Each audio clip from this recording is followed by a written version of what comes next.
channel. So today I'm doing a much requested video, and that is things I wish I knew before I got involved in competing. So if you guys don't know me, I am Nicole Ferrier, or NicoleFerrierFitness. I am an NPC bikini competitor.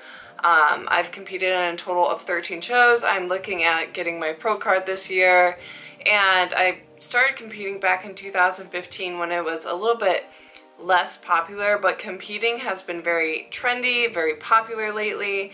A lot of girls have shown interest in it, and a lot of my inquiries from my clients are actually interested in competing as well.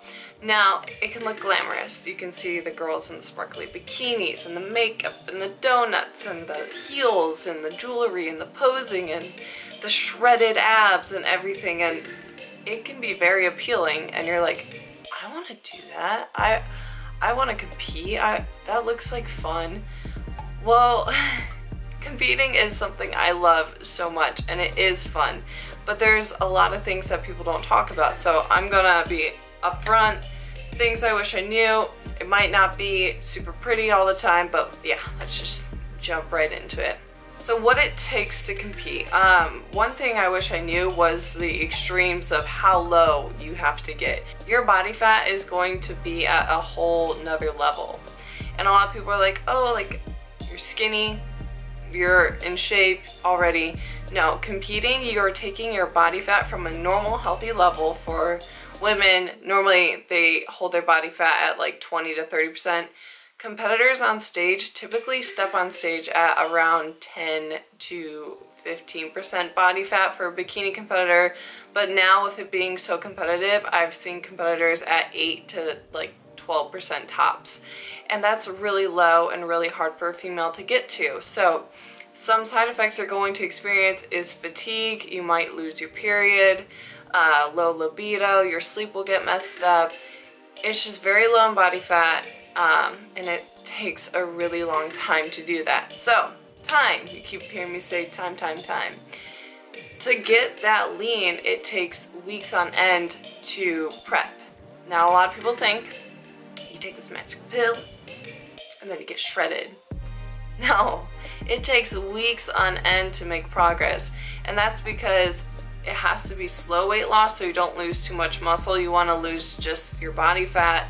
The faster you're losing weight, like huge drops, like 5 pounds a week, you're probably just losing a lot of water and a little bit of muscle, which when you compete, the whole point of bodybuilding is to show off your muscle, so you don't want to lose your muscle that you work hard for. So, competitors, normal preps take around 16 to 20 weeks. I know personally, I like to start at 16 weeks out, and then that will be my first show, and then I like to do a couple more shows after that, so I tend to prep upwards of 24 weeks. Now, some people will do super short preps of like 8 and 12 weeks, but those tend to be severely low cuts.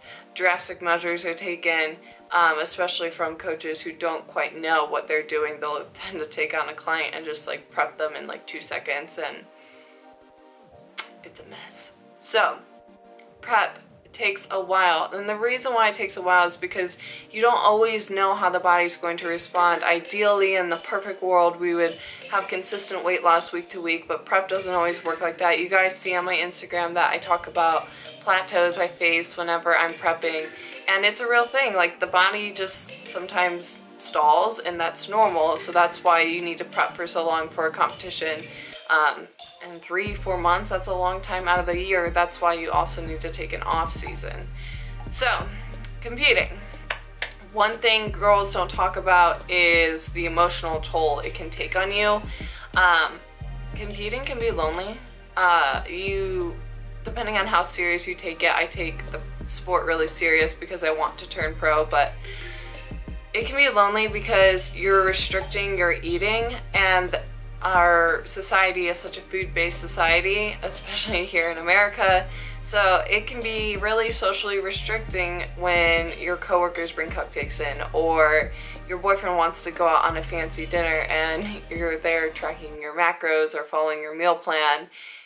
It can be lonely, and that's something a lot of people don't talk about. I know there's times in my prep where I would love to just like go out to dinner with my coworkers or go out on a date with my boyfriend, but I'm 3 weeks out from a competition, and to that point it starts to matter. Like every little macro, every meal matters, every workout matters, and it just requires a lot of sacrifice. And if you're competing, you're probably in the gym upwards of 6 times a week, training, doing your cardio, spending a lot of time in there, which if you have a workout buddy, that's great, but I know for me, I prefer to work out alone, so it can just add to the loneliness. So kind of like check your personality. Are you an extroverted person where you like to hang out with people and do things? If you're more introverted, this might be a better sport for you. I know for myself, I'm very independent and I'm kind of introverted. That's how I recharge, is my me time. So the gym to me is my me time, and that's why like prep is nice for me, because the gym allows me to unwind and really focus on myself and my goals, and that's partially another reason why I really, really love competing. One other thing people don't talk about is the money. Shows are expensive. Be ready to drop upwards of $1,000 on a show, because you have so many things involved depending on which federation you are going for. There's different federations. That's another video for another day when it comes to competing. But for me, I compete for the NPC.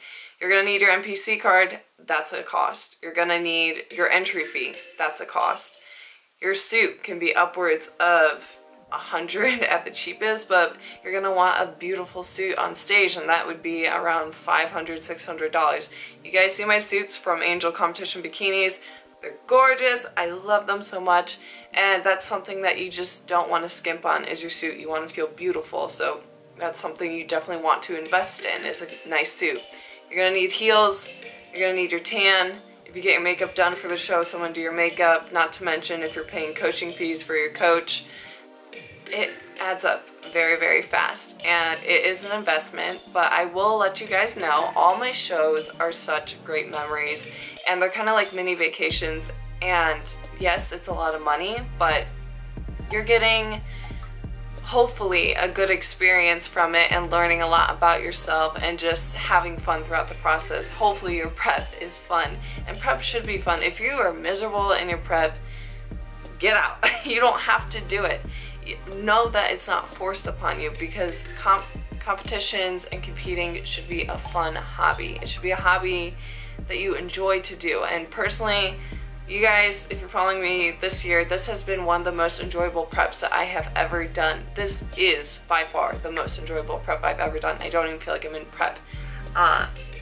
And I see so many competitors online complaining and being miserable, and that's not what the sport's about. It's going to be hard. Of course you're going to be tired. Like, look at any other athlete. I'm sure if you're a volleyball player, a football player, you do track and any other sport, it's going to require some sacrifice. You're going to be tired, and some days it's going to be tough. But if you are hating it every single day, know to get out. So that's my other thing, is competing is a sport and it's not a trend.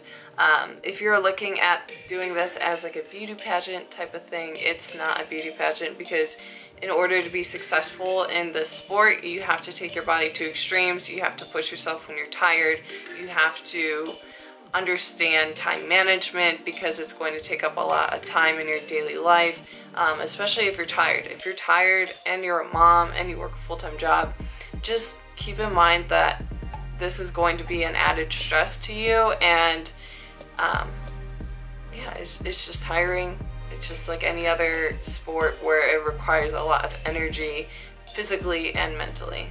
Now, the other thing I wish I knew about competing is the fact that you will never see your body the same post-show, and the reason why that happens is because you're taking your body to a whole nother level that's not sustainable. And it's not sustainable because your hormones are not in balance, and you can't live your life to the fullest when you're in prep, just because you don't have the social freedom to just like go out to dinner or not pull out MyFitnessPal.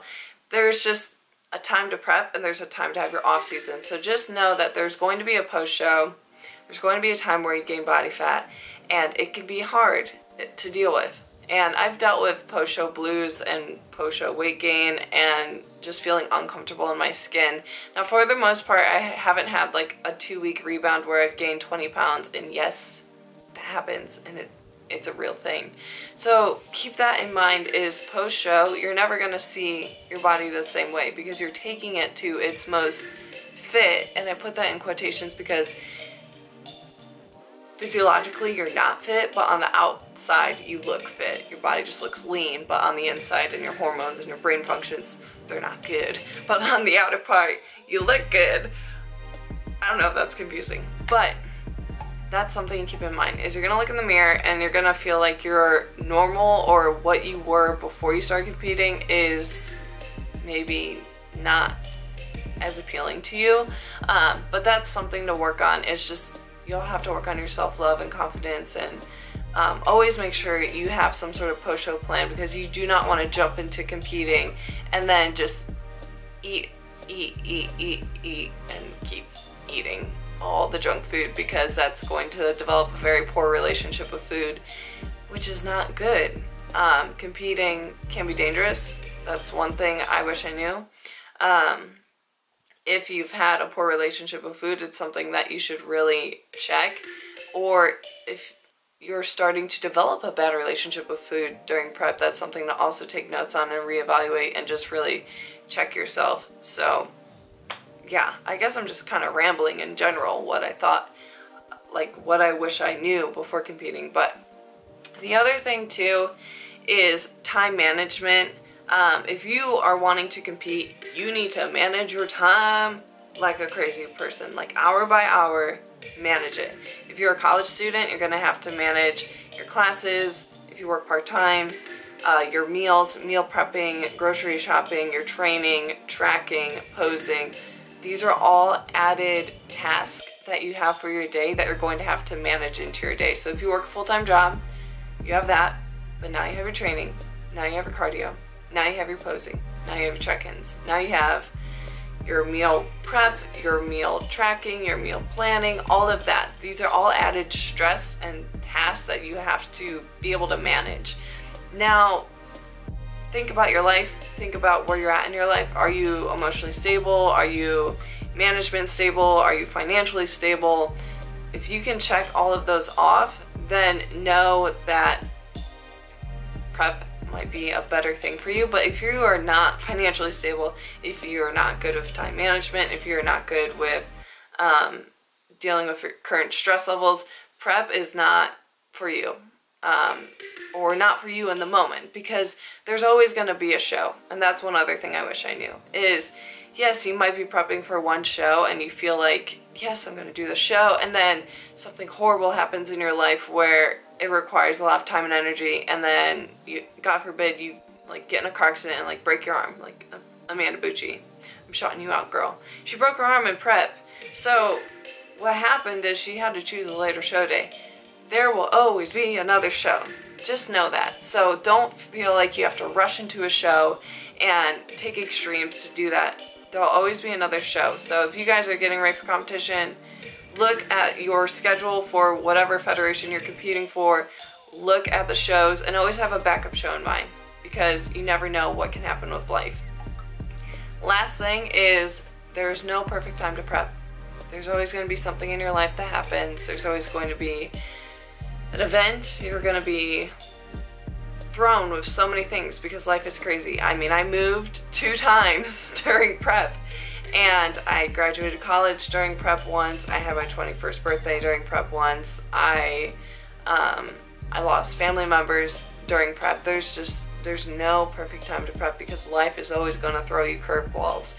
But that's with everything in life. And what is fantastic about prep is it can teach you how to manage yourself, manage your time and your goals when other stresses are going on the outside. So that's another reason why I love competing, is it teaches you so much self-discipline and perseverance, and I love it. Although there's so many crazy things involved with it that I mentioned a little bit in this video, I truly love competing, and I think it's a fantastic sport to get involved in if you are going into it with the right mindset. If you're going into prep because you love your body and you want to challenge yourself and you just want to take yourself to a whole nother level, and that inner athlete in you just wants just wants an event to train for again. I think competing is a beautiful thing and you should do it. Now if you're competing because you don't like your body right now, you want to have this fit body and you want to impress people, no, don't compete, because you're putting yourself at risk for a lot of things post-show that you might not be ready to deal with. So go in with the right mindset if you think about competing, because if you don't, it's not always the best. Because just make sure you guys are going into prep with the right mindset of like an athlete and wanting to challenge yourself and loving yourself, and not in a negative way. Because if you go in a negative way, prep is just, it's not going to be fun, and it's not going to be enjoyable. And it should be enjoyable. It is a hobby, it is a choice. Prep is a choice.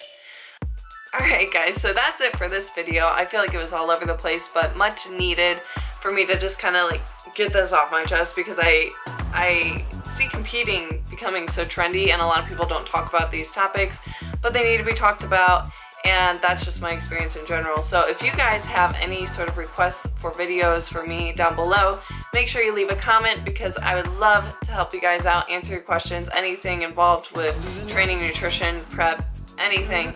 And I want to do story times because I have a lot of crazy things that have happened and I feel like story times would be fun. So I hope you all are having a beautiful day, and make sure you hit like, because it helps support my channel and then I can make more videos for you guys. And also one other thing, if you guys have competed before, let me know down below. Tell me what your experience was like and what you wish you knew before you stepped on stage. Alright guys, bye.